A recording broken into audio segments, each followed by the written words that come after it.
जे फैगौ 5 बोसोरनि उनाव UPPL हान्जाया आरो थांनानै थालिया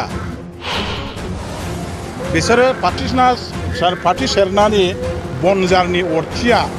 हायाव गोग्लैनाय लोगो लोगो जेरै स्रोब गोमोरो 5 बोसोर जोबनाय लोगो लोगो UPPLआबो स्रोब गोमोरगोन बेवहाय थांनानै थागोन जोंनानै थागोना BPF हान्जायासो बे BPF दला मानसि बुथारदोंब्ला मानसि बुथारनायनि दायावलाय माथो सासेबो पुलिसफ्रा रावखौबो हमनो हायाखै जेलावलाय माथो हरनो हायाखै रायजोफ्राथ' मिथिगौना बेफोर गासैबो खोथाफ्रा नंखाय बे गासैबो फोलानाय राव दाय फुनलानाय हाब्रु सारनायनि बांसावनाय आरो लागाम गैयै बाथ्रा राकेशनि बाथ्राखौ BTC ओनसोलनि रायजो राजाफ्रा माइ गाब गरसेनिबो रावबो बिसास खालामा फोथाया बेना बिदिनोसै बे बांसावलाबायग्रा बौसावलिया जानला मोनला बांजांगिया खोथा बुंलाबायनानै मोजां मोनग्रा मानसि होननानै मोनसे बिहा इमेजआ इस्टाब्लिश जाबाय गावनि सिनायथिखौ होबोनानै रायजो खुंबोदों आरो दिनैबो BPF दला जिहेतु बिराद गोहोगोरा दल हिसाबै रायजोफोरनि गेजेराव दङ गोबाव सम जाबाय रायजोफोरनि गेजेराव थांनानै BPF दला दलनि बाथ्रा खोथाफोरखौ बुंहैयैया आरो लोगोसे आथिखालाव जायफोर BTCनि सरकारनि मासियाव जिरायनानै रायजो खुंगासिनो दं बिथांमोनहा बिसायख'थिनि सिगां बिसायख'थिनि उन आरो रायजो खुंनाय समाव जेखिनि रायजोफोरनो जबान होदोंमोन बेफोर जबानफ्रा दिनैहाय मोनसेबो मावफुंजानाय जायाखिसै आरो रायजोफ्रा देखादेखि भाबै थगायजानाय जाबाय रायजोफोरखौ थगायनानै रायजो खुंगासिनो दं बेफोर दिनैनि दिनावहाय जोङो रायजोफोरनि खाथियाव थांनानै फोसावहैनो गोनां मोनफा जाथाय जानानै दं आरो बेफोर गासैखौबो फोसावनायनि गेजेरजों रायजोफोरखौ सांग्रांथि खालामनानै थगायनाय थगायसुला राजखान्थियारि गिरिफोरनि आरो बे राजखान्थि गेलेनाय फोथाय खेबस'नि बिथांमोननि जे दैदेननाय बेनिफ्राय जाहाथे रायजोफ्रा गोजानाव थायो आरो नंगुबै रायजोनि हाबा मावग्रा रायजोनि राजनिति दल BPF दलाव थानानै जाहाथे खामानि मावो बेफोरखौ गासैखौबो नोजोर होनानै रायजोफोरनि गेजेराव मोनसे जागरण लाबोफिननायनि थाखाय आरो बेनि गेजेरजों रायजो राजाफोरनि खाथियाव BPFआ थांफिननानै बे हान्जाखौ सक्तिशालि खालामफिननायनि थांखिजों जोङो मोनफ्रोमबो जिल्लायाव BPF हान्जाया गिदिंनानै सेन्ट्रेलनि टीम मोनसे बानायदों आरो बे सेन्ट्रेलनि टीमा मबिलाइजेसननि प्रग्राम लादों थिग बेबायदिनो उदालगुरि भेरगाव जोङो ओरै तामुलपुर मुसलपुर ओरै सालबारि बिजनी बेफोर जिल्लाफ्राव खालामै फैनानै गासै 7टा जों खालामबाय दा जोंहा दिनै चिराङाव जागासिनो दङ आरो चिरांनि उनाव क'क्राझार गसाइगाव जोंनि पर्बतझाराव जागोन गासै 10टा 11टा जोंनि BTCनि जिल्ला माने जे माबा साब डिभिजन जे दङ बे साब डिभिजन लेभेलाव जिल्ला कमिटि BPFनि दैदेननायाव मबिलाइजेसन प्रग्रामा जाबाय थादों जोङो नुदों रायजो राजाफोर सेंग्रा सिख्ला बयबो जाथि जनगोष्ठीनि मानसिफ्रा जों जेसेबां आसा खालामदों बे आसा खालामनायनि बांसिन हाजार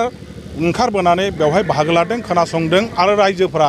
बुंनाय बाथ्राफोरखौ गासैखौबो सैथो होननानै गनायनानै लादों खारन जेखिनि बाथ्राफ्रा दिनै जागासिनो दं बेफोर बाथ्राखौनो जाथायफोरखौनो रायजोफोरनि सिगाङाव बुंदों आरो रायजोफ्रा दिनैहाय स्पष्ट भाबै बुजिनो हादों जे गमामायैनो बे ओनसोलाव BPFनि बादै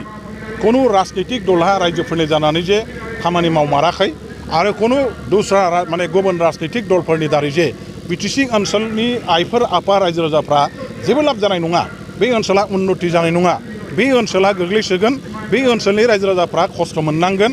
आरो जुगे जुगे थगायजानानै बे माखासे थगायसुलाफोरनि फाव फान्दायनाय राजनितियाव जोङो रायजोफ्रा जुरुला जानांनो हागौ आरो बेनिफ्राय बारग'नांगौबा मोनसेल' राहाया BPF हान्जाजों थानानै खामानि मावनांगौ नैबे बाथ्रा खोथाखौ रायजो राजाफ्रा दिनै गोरबो गोसोजों गनायनानै लानानै दा जोंनि मेल मिटिङाव जोबथानाय गैयै हाजार आसा खालामनायनि बांसिन बाहागो लाफैनायखौ जों नुनो मोन्दों आं बेनि थाखाय रायजो राजाफोरखौ धन्यबाद होयो सार नोंथांमोननि दोलोनिफ्राय माखासे सुबुंफ्रा BJP दोलोआव थांनानैहाय दा BPFनि मानसिखौनो आरो UPPL बा जोंनि माखासे मानसिफोरखौनो BJPआव लांनायनि सायावहाय गोबां रायजो राजाफोरखौहाय बुथुमबायगासिनो दं दा बेवहाय नोंथांनि दोलो बा UPPLआव माबा गोहोम खोलैगोन नामा आरो रायजोफोरनि सायावहाय माबा मोनसे सांग्रांथि होनो सानदों नामा जेबो गोहोम गोग्लैया राजनितियाव रायजोफ्रासो आसल शक्ति रायजो राजाफ्रा जाय दलजों दङ बे दलनि साफा सानै नेताफ्रा जुदि गुबुन दलाव बारस्लायनानै थांदोंबाबो बेबायदि नेताफ्रा बारस्लायनानै थांनायनि उनाव बे दला जेबो खहा जाया मानो होनोबा जायफोर रायजो राजाफ्रा दिनै BPFजों दङ बे रायजोफ्रा थिगैनो दं माखासे सुजुग सुबिदा नागिरनानै स्किम नागिरनानै थाखा फैसा नागिरनानै समाजाव ओरै बारलाय मोख्रा बालन्दाफोरनि बारस्लायनाय राजनिथि आखुथाय थानाय मानसिफ्राबो राजनिथियाव थायो आरो बेफोरबायदि मानसिफ्रा दिनै बिपिएफ हान्जाया सरकाराव गैथ'यैखाय गावसोरनि बे लुबैसुला सुबिदा बादि माखासे गोसो आरो हास्थायनायखौ सुफुंनो थाखाय बेफोर हाबिलासजों गुबुन क्षमतायाव थानाय राजनितिक हान्जाफ्राव साफा सानैया बारस्लायलांदों आरो बेजों जेबो खहा जाया आरो नोंथांमोनहा नाय बे बिथांमोनहा नैबे सरकारा जोबनाय लोगो लोगो बा सरकारा खाथि जोबहैनाय समा जेब्ला फैगोन बे गासैबो बिपिएफनिफ्राय जायफोर हजों थांदों गुबुन हान्जाफ्राव बेफोर हान्जाफोरनिफ्राय बिथांमोनहा नागारनानै बिपिएफआव गिदिंबोफिनगोन मानो होनोबा बेबायदि दैदेनगिरिफ्राबो दिनै बिपिएफ हान्जाजोंनो जों नागारनानै जोंनिफ्राय बिदाय लानानै गुबुनाव थांदोंब्लाबो जोंजोंनो सोमोन्दोआ दंबाय थायो सम जाबा जों फैफिनगोन जों मावफिनगोन बिपिएफ बायदि खामानि मावनानै सान्थि मोननाय बेबायदि मोनसे राजखान्थि आफाद दस्रायाव गैया बेखौ बुजिदों आरो राजनितिक दल दिनै सोरबा कंग्रेस एजिपि बिजेपि माबा माबि गुबुन दल बेफोराव थांनानै बिथांमोनहा टेस्टखौ मोनहैदों बिपिएफआव थानानै जेबायदि मोनसे गोदै गोथाव गावनि जाथिनि गेजेराव मोजांबाबो गाज्रिबाबो राजनिति खालामनानै गोजोननाय मोन्दोंमोन सान्थि मोन्दोंमोन बेखौ गुबुन हारिनि गुबुन नेताफोरनि गुबुन आइडिय'लजिजों दैदेनजानाय बे नेताफोरनि राजनिति दलाव थाहैनानै जोंनि बर' फिसाफ्रा रावबो गोजोननाय मोना रावबो सान्थि मोना आरो बिथांमोननि साननाय हनाय मावनाय दांनाय हाबाफारिजों जोंनि हारि बिटिसि ओनसोलनि आइ आफा रायजो राजाफोरजों जेबो सोमोन्दो गैया गोरोबनाय गैया बेबायदि आकाश पाताल फाराग गोनां दलाव थानानै जोंनि खुनु नेताया